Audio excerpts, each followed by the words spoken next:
तूने मेरे पतिव्रत धर्म को नष्ट कर दिया, मैं तुझे श्राप देती हूँ।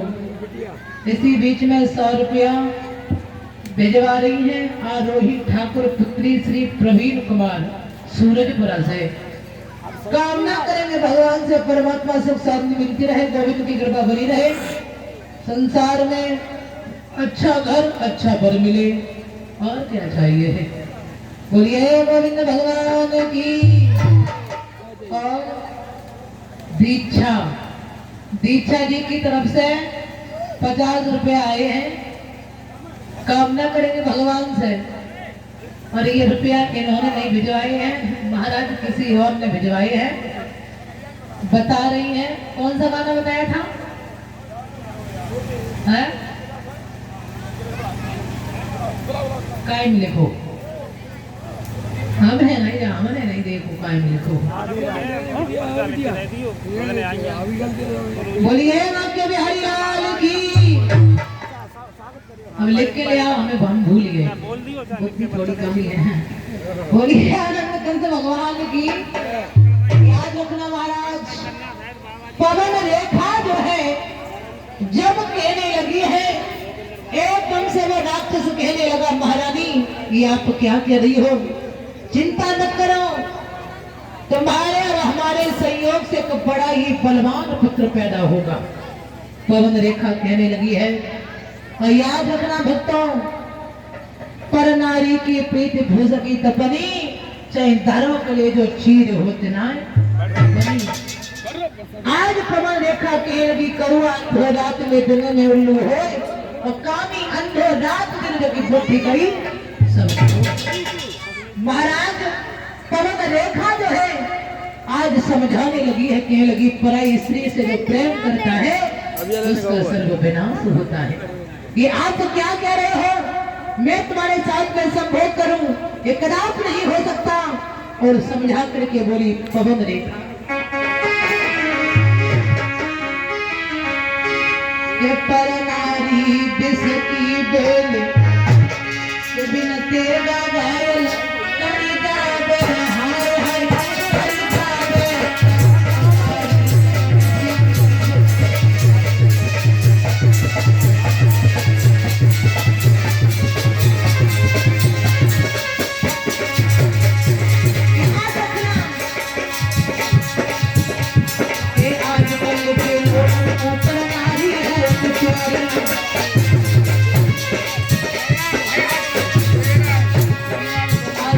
ये नौजवान को नारियों की चोट।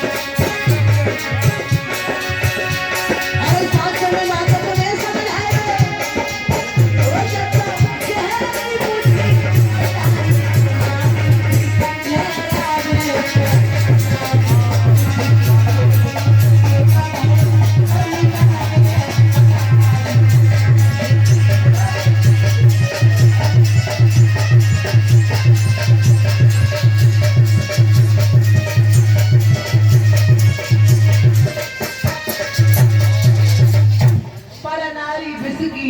कटार बिन तेगा घायल करे जावे।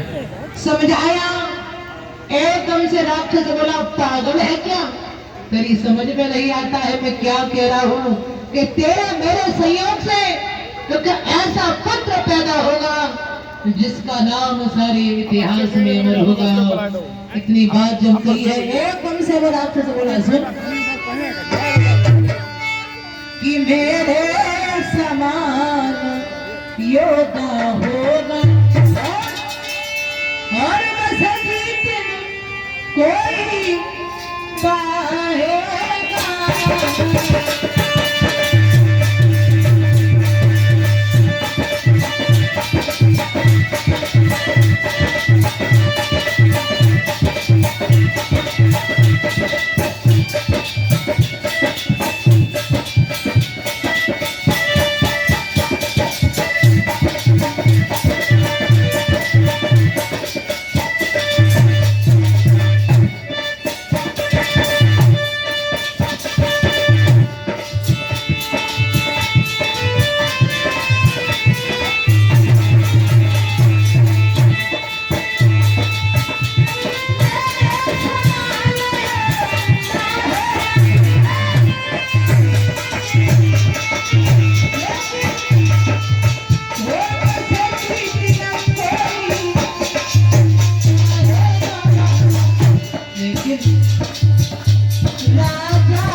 जैसे ही काहे मेरे समान योद्धा होगा बस जीत न कोई पाएगा।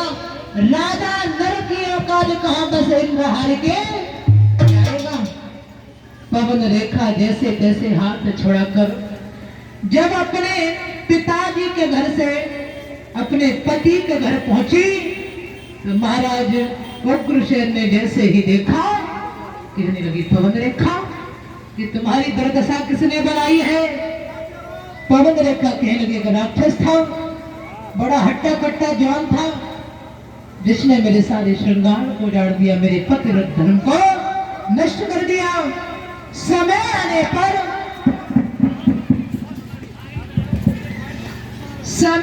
पर पवन रेखा के गर्भ से एक पुत्र पैदा हुआ और जब एक बालक पैदा हुआ उस बच्चे का नाम रखा गया कंस।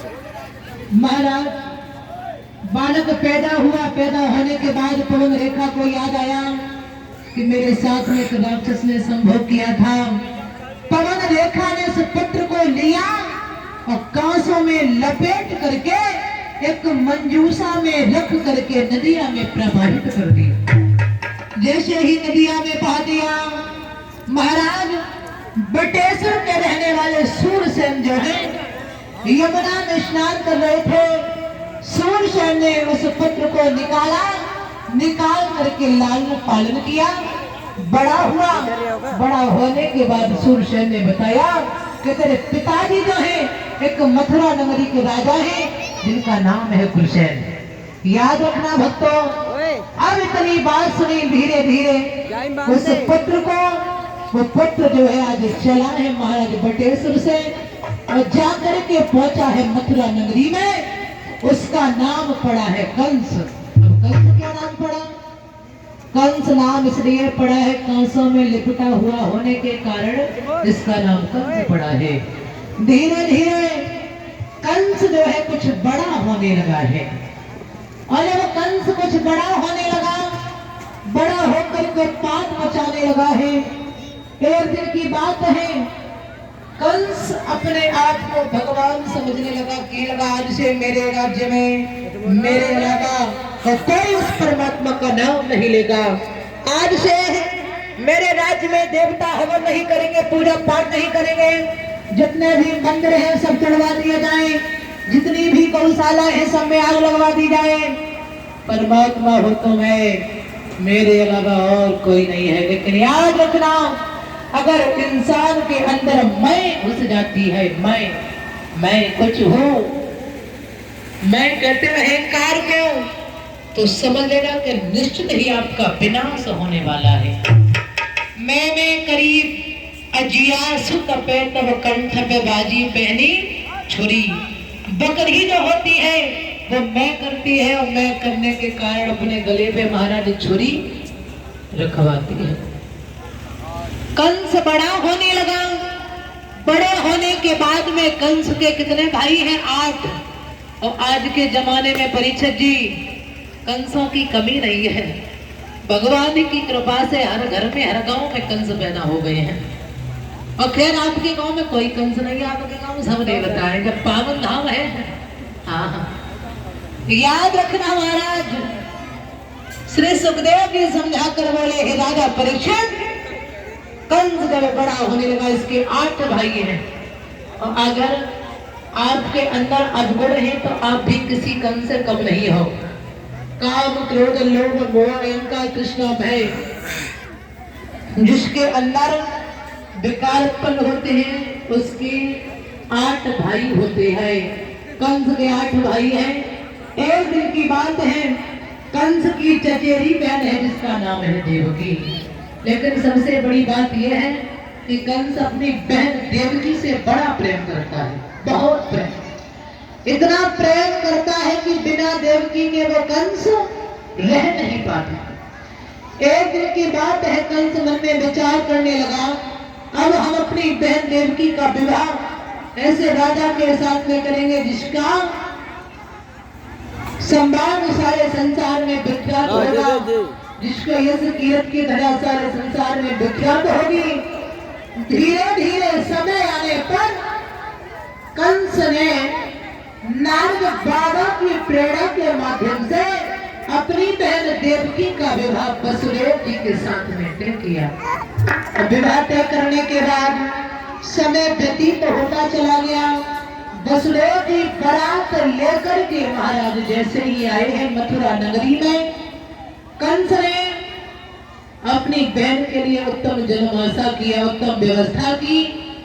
सारा दान और दहेज राजा कंस ने अपनी बहन को दिया ताकि ससुराल में ये ताने न सहन करने पड़े, तेरे माँ बाप ने दिया ही क्या है। इसी बीच में श्री कश्मीर सिंह यादव अनरपुर द्वारा कलश वाली कन्याओं का स्वागत और 50 रुपया हमारे लिए। पूनरपुर से भैया, पूनरपुर, अरे अब पढ़े लिखे कम है। हाँ, पूनरपुर से भैया जी पधारे हैं, जोरदार तालियां बजाएंगे। कलश वाली कन्या यादव, तुम्हारा फिर वजीफा आ गया। बोलिए गोविंद भगवान की जय हो।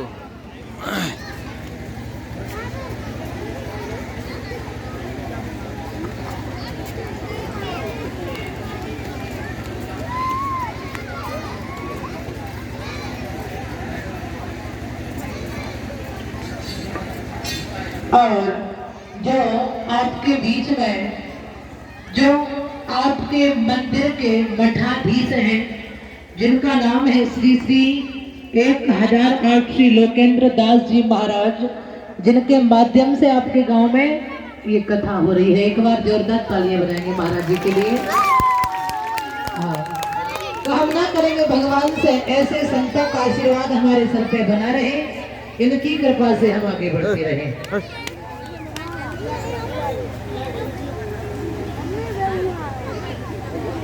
याद रखना इसी बीच में श्री कमल सिंह यादव सूरजपुरा से परिवार सहित के द्वारा वस्त्र भेंट करके सम्मानित किया जाएगा।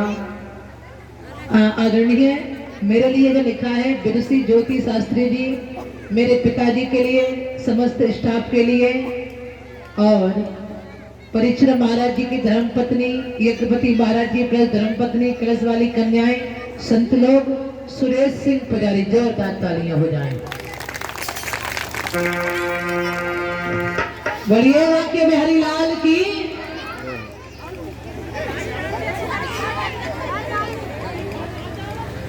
याद रखना महाराज, जैसे ही कंस जो है जब धीरे धीरे अपनी बहन का विवाह करने के लिए अधिक दान दिया, दान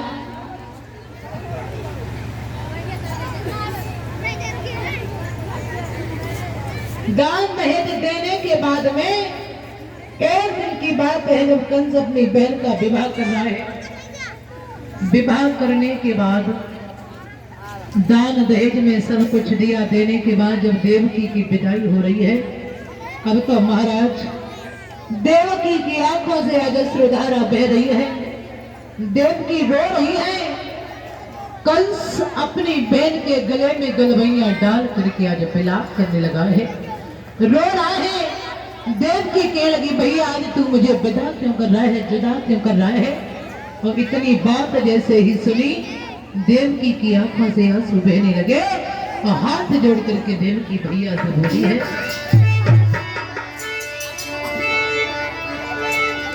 काहे को भेज गई विदेश भैया,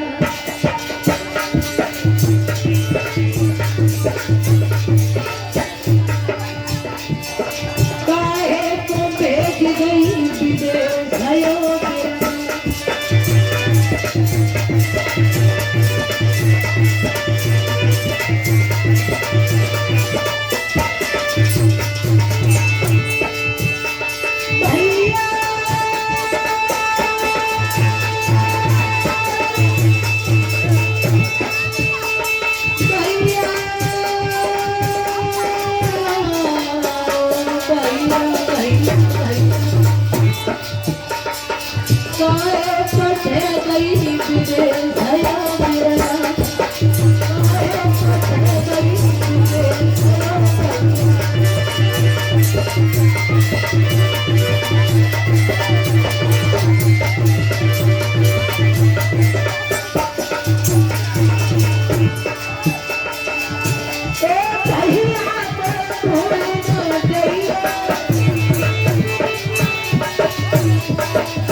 जैसे ही आज देवकी जब रो रही है, कहने लगी भैया कंस, क्या मैंने कभी कोई ऐसा कार्य किया है जिससे आपको समाज में नीचा देखना पड़ा हो? फिर आप अपनी बहन देवकी को घर से विदा क्यों कर रहे हो? कंस कहने लगा है क्या करे बहन, समझ में नहीं आता। बहन तुझे नहीं मालूम है जो बेटियां होती हैं वो पराई होती हैं। आज राजा कंस देवकी की माँ पिता सभी विलाप कर रहे हैं, रो रहे हैं, संग की सखियां भी रो रही हैं। लेकिन याद रखना मेरे भैया, अब तो एकदम से देवकी मैया के गले में गलवैया डाल करके वो विलाप करने लगी है, रोने लगी और एक बात बोली है,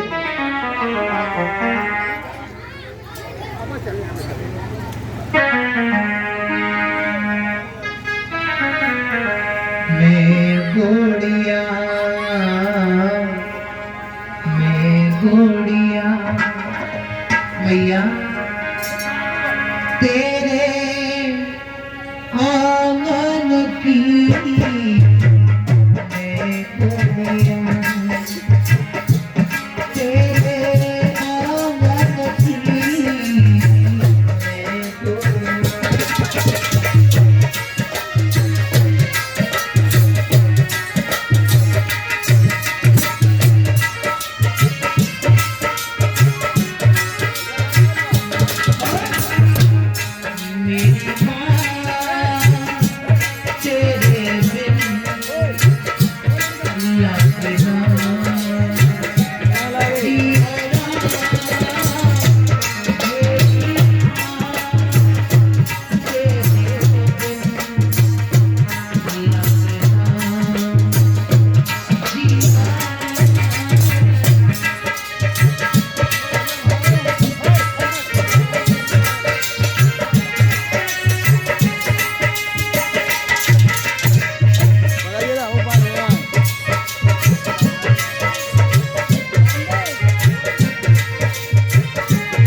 मैं गोड़िया।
ठंडक बहुत ज्यादा आती थी। बोलिए वाक्य बिहारी लाल की।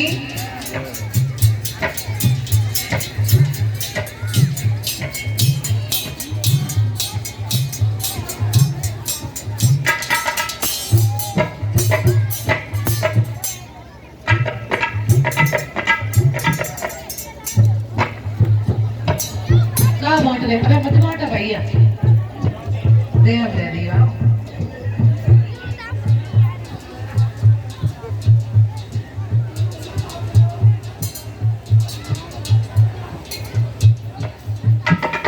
इसी बीच में परम आदरणीय कुंवर सिंह ग्राम डोनाया से पधारे हैं, 101 रुपया भिजवा रहे हैं। कामना करेंगे परमात्मा से सुख शांति मिलती रहे, प्रभु की कृपा बनी रहे, आगे बढ़ते रहे। 50 रुपया श्रव्यांश सुपुत्री श्री विश्राम सिंह यादव फौजी पावन धाम सूरजपुरा से स्पेशल इनाम। क्या बात है, जोरदार तालियां बजाएंगे। कामना करेंगे भगवान से सुख शांति मिलती रहे, आगे बढ़ते रहे, धन की कभी कमी न हो, यूं ही समाज में सम्मान प्राप्त करते रहे।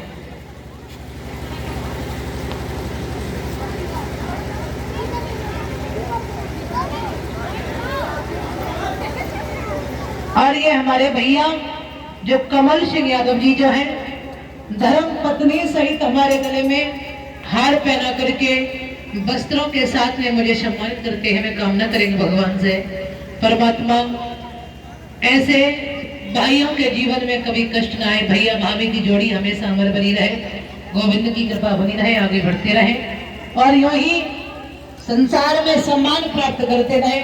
और भैया आप सभी गांववासी क्षेत्रवासी भागवत करवाते रहे, हमें नहीं किसी और को बुलाते रहे। बोलिए वाक्य बिहारी लाल की। आज जब कंस देवकी की विदाई कर रहा है तो अपनी बहन की विदाई में कंस इतना रो रहा है।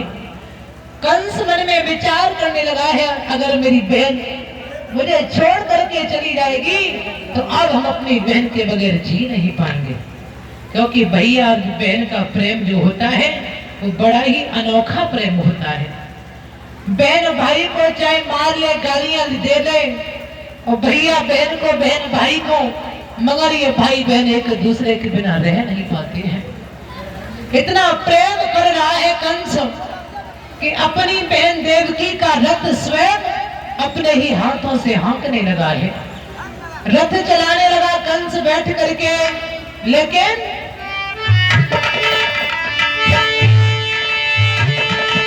देवकी रथ में चल रही है और आगे से एक रसाला है, उसके पीछे वो भैया वसुदेव।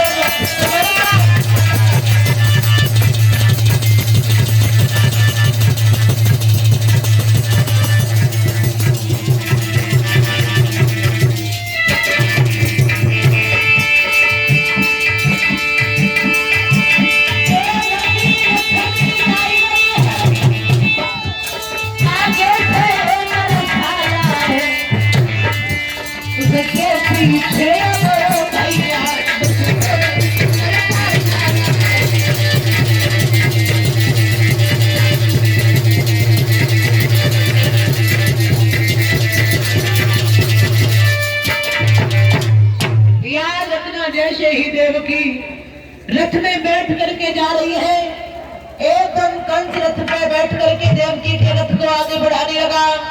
एकदम बाबा नारद देवताओं के पास में पहुंचे और कहने लगे अब आकाशवाणी होनी चाहिए। एकदम से आकाशवाणी होने लगी। याद रखना मेरे भैया, अब कंस जैसे ही रथ में बैठा देवता आकाशवाणी करने लगे, रे दोस्त जिस बहन देवकी का तो अपने हाथों से रथ हाँक रहा है, उसी बहन का 8वां बालक तेरा काल होगा काल।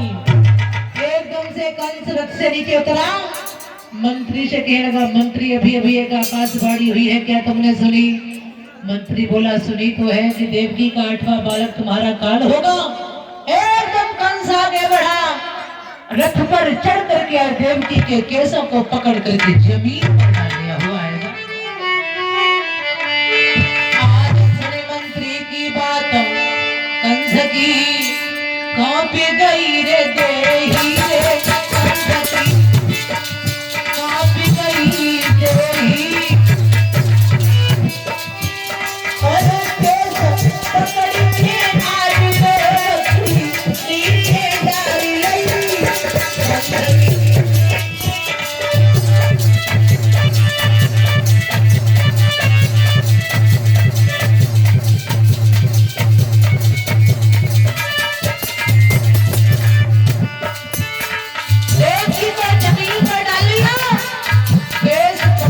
याद रखना मैंने बताया था महाभारत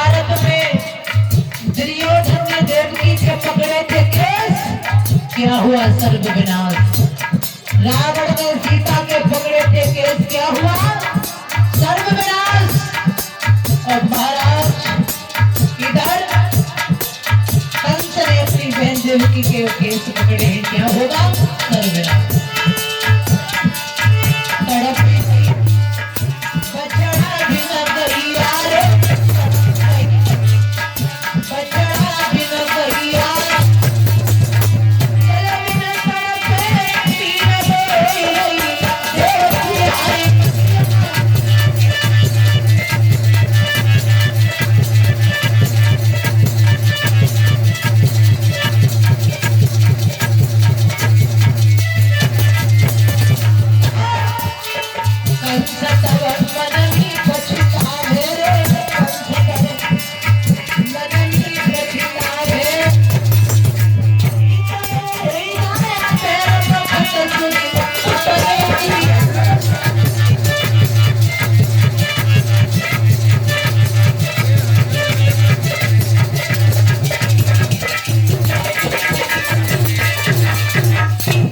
याद रखना मेरे भैया, धीरे धीरे इधर समय आने पर कंस ने बहन देवकी से कहा है कि मैं तुझे ही जीवित मार दूंगा, न रहेगा 5 न बजेगी बांसुरी।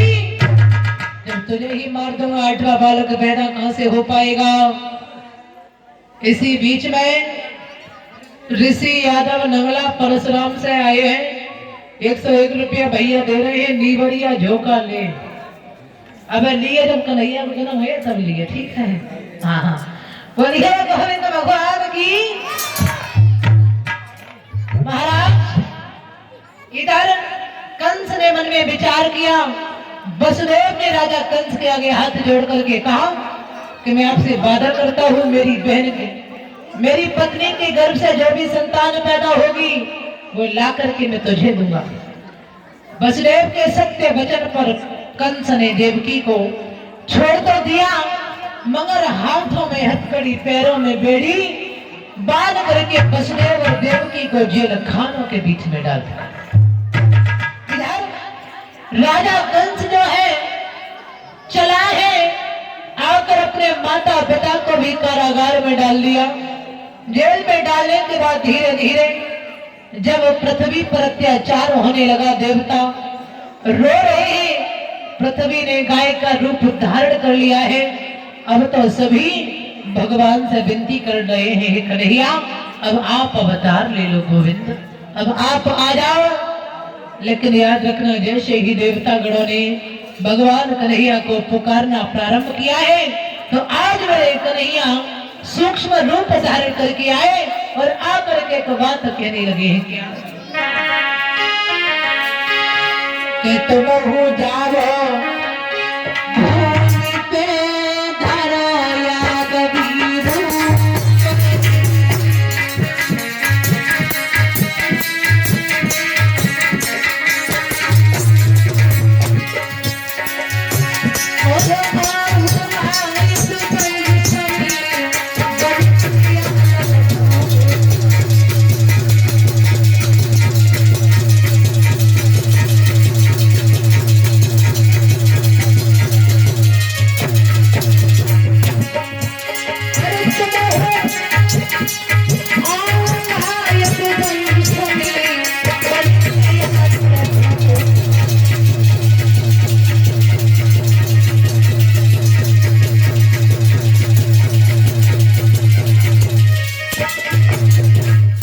इतनी बात जैसे ही कही है, देवता पुकारने लगे, भगवान कन्हैया बोले,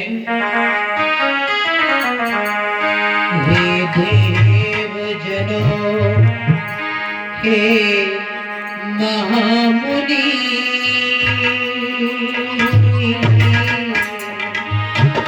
हे देव जनों, हे महामुनि,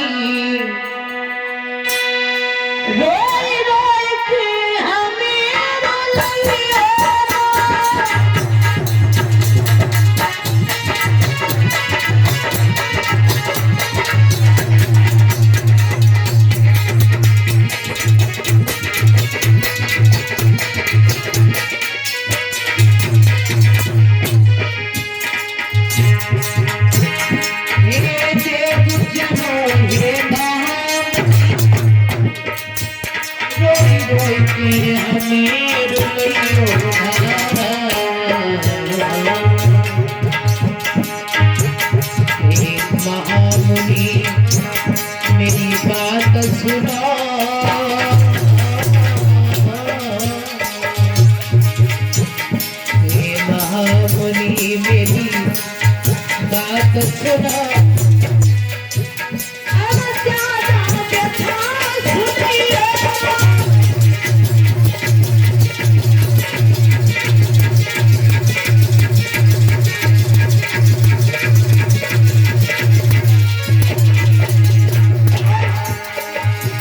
वसुदेव देवकी के घर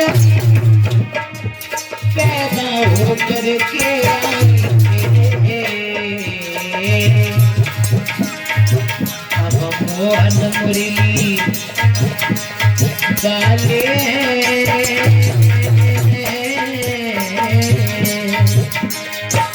अब मोहन मुरली वाले जेल में बांसुरी बजाई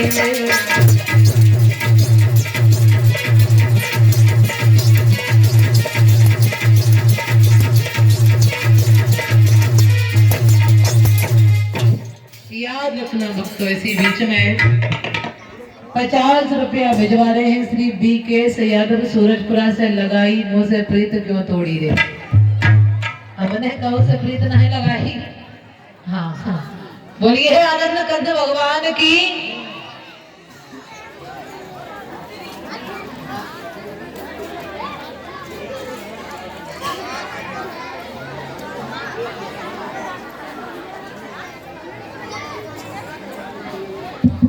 बोलिए वाक्य बिहारी लाल की।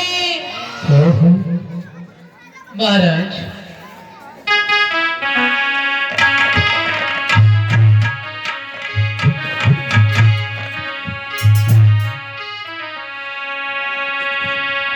लगाई मुझसे प्रीत